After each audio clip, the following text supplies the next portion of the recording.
दिल्ली के 30 जारी कोर्ट में वकील के मर्डर की गुत्थी सुलझ गई है। पुलिस के मुताबिक वकील राजीव शर्मा की हत्या ढाबे के इंचार्ज धन्नाराम ने की थी। पुलिस ने धन्नाराम को गिरफ्तार भी कर लिया।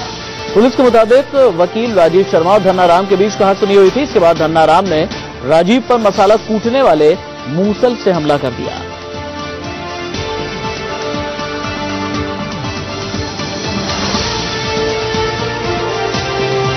दिल्ली के 30 जारी कोर्ट में आज सुबह 29 साल के वकील राजीव शर्मा की लाश मिलने से सनसनी फैल गई थी। वकील के मर्डर की गुत्थी सुलझ गई है। वकील की हत्या ढाबा के इंचार्ज ने की थी।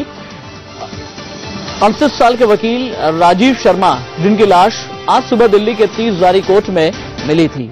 जहां से वकील राजीव शर्मा की लाश मिली उसके एक तरफ T3 नंबर का उनका चैम्बर था और उससे कुछ ही दूरी पर ढाबा था जिसके दरवाजे पर बालाजी फोटोस्टेट लिखा हुआ था। पुलिस और चश्मदीद दोनों ने ही बताया कि बीती रात राजीव शर्मा इसी ढाबे पर आए जहां उनका झगड़ा इस ढाबे के कर्मचारियों से हुआ। इसी दौरान उन पर जानलेवा हमला किया गया।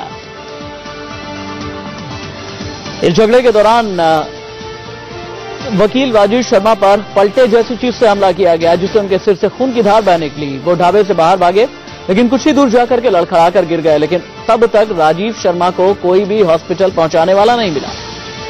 हालांकि दिल्ली पुलिस भी इस थ्योरी को सही ठहरा रही है। उसके मुताबिक भी वकील राजीव शर्मा की ढाबे के कर्मचारियों से हाथापाई हुई थी। ये दिल्ली पुलिस की थ्योरी बता रही है। लेकिन ताज्जुब कुछ बातों को लेकर के है, वो ये कि जिस 30 जारी कोर्ट के हर गेट पर पुलिस वाले तैनात रहते हैं उसके अंदर हुई इस हत्या की भनक पूरी रात आखिरकार क्यों नहीं लग पाई।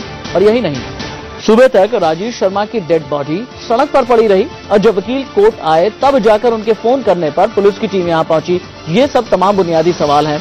और इस मामले में एक बड़ा सवाल यह भी उठता है कि जब अदालत के तमाम वकील रात 8:30 बजे के बाद अपने घर चले जाते हैं तब राजीव शर्मा कोर्ट में आखिरकार मौजूद क्यों थे। राजीव शर्मा रोहिणी में रहते थे। उनके एक पार्टनर ने यह बताया हालांकि कि कोर्ट बंद होने के बाद राजीव भजनपुरा निकल गए थे, लेकिन रात को वो कब और क्यों अदालत वापस लौटे इसकी जानकारी उन्हें भी नहीं है।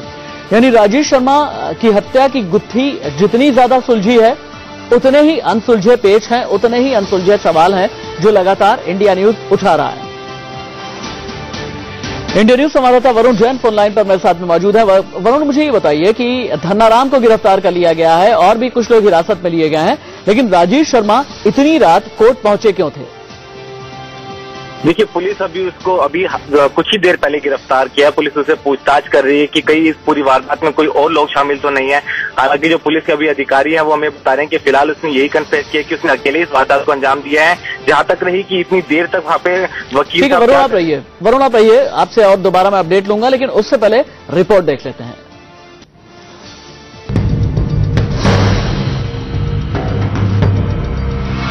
दिल्ली में वकील का मर्डर। रात के 2:30 बजे 30 हजारी कोर्ट के ढाबे में मर्डर।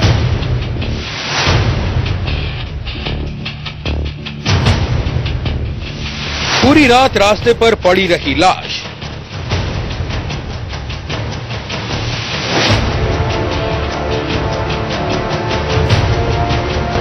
दिल्ली के 30 हजारी कोर्ट में आज सुबह 38 साल के वकील राजीव शर्मा की लाश मिलने से सनसनी फैल गई।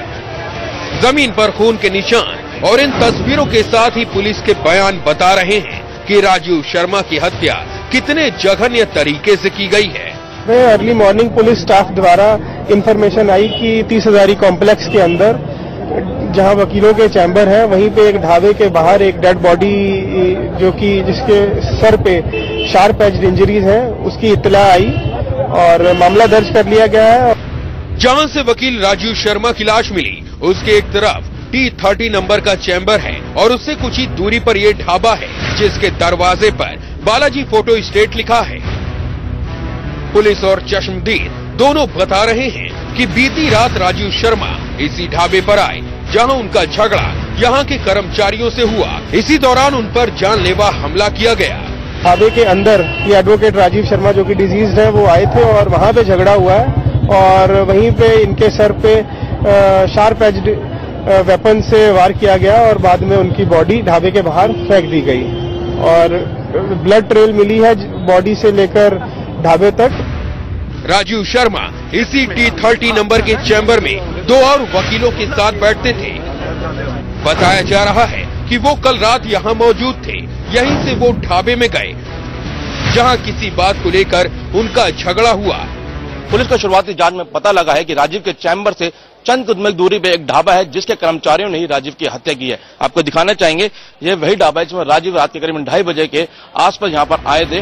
झगड़े के दौरान उन पर पलटे जैसी चीज से हमला किया गया, जिससे उनके सिर से खून की धार बह निकली। वो ढाबे से बाहर भागे, लेकिन कुछ ही दूर जाकर लड़खड़ाकर गिर गए। जिस हिसाब से उसको सर पे लगी हुई है चोट, और जिस तरीके से उसको हुआ तो और पलटे टाइप की किसी चीज से मारा गया उसको। यहां से ट्रेल ऑफ ब्लड यहां तक आगे जाकर के चैम्बर नंबर T1, T2 और T3 के सामने वो लड़का गिर गया है। दिल्ली पुलिस भी इस थ्योरी को सही ठहरा रही है। उसके मुताबिक भी वकील राजीव शर्मा की ढाबे के कर्मचारियों से हाथापाई हुई थी।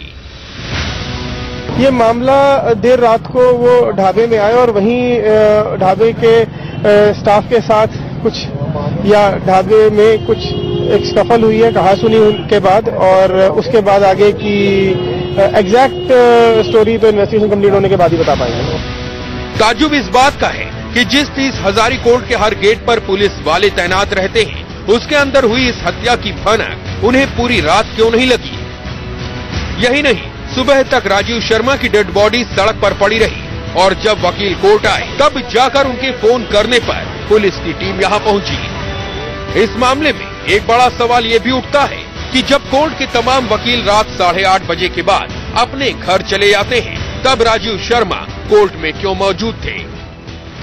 राजीव शर्मा रोहिणी में रहते थे। उनके एक पार्टनर ने बताया कि कोर्ट बंद होने के बाद राजीव भजनपुरा निकल गए थे, लेकिन रात को वो कब और क्यों कोर्ट वापस लौटे, इसकी जानकारी उन्हें भी नहीं है। मोहित ओम के साथ अभिषेक पांडे, दिल्ली, इंडिया न्यूज। वकील राजीव शर्मा की हत्या के बाद दिल्ली के सारे वकील आज एक दिन की हड़ताल पर हैं। वकीलों ने सुरक्षा बढ़ाए जाने की मांग की है। दूसरी तरफ पुलिस ने पहले ही साफ कर दिया था कि इस हत्या में किसी अंदर वाले का ही हाथ है। देखिए, मैं अभी टाइम के बारे में तो नहीं कह सकता कि रात को कितने बजे हुआ, लेकिन लेट नाइट का हादसा नजर आता है। ये हमारे लिए भी सरप्राइजिंग है कि उस टाइम पे वकील साहब कैसे आए, कौन उनके साथ था, क्या वजह उनकी यहाँ पे आने की थी, क्योंकि रेस्टोरेंट रात को बंद हो जाता है, वहां पे स्टाफ के पास कैसे वो पहुंचे, कौन लेके पहुंचे, यही सवाल हमारे जहन में है। इसी का जवाब हम चाहते हैं दिल्ली पुलिस से कि हमारे को 24 घंटे के अंदर इसका जवाब चाहिए। एक आइसोलेटेड इंसिडेंट है जो कि देर रात को इन्हीं के कॉम्प्लेक्स के अंदर हुआ है, और इसमें किसी आउटसाइडर की इन्वॉल्वमेंट शुरुआती जांच में नहीं पाई गई है, और ये आपस का कहासुनी से बढ़कर जो ये हत्या का मामला अभी तक सामने आया है। बाकी यहाँ पे 30 हजारी कॉम्प्लेक्स में एडिक्वेट सिक्योरिटी प्रोवाइड की जाती है डे एंड नाइट।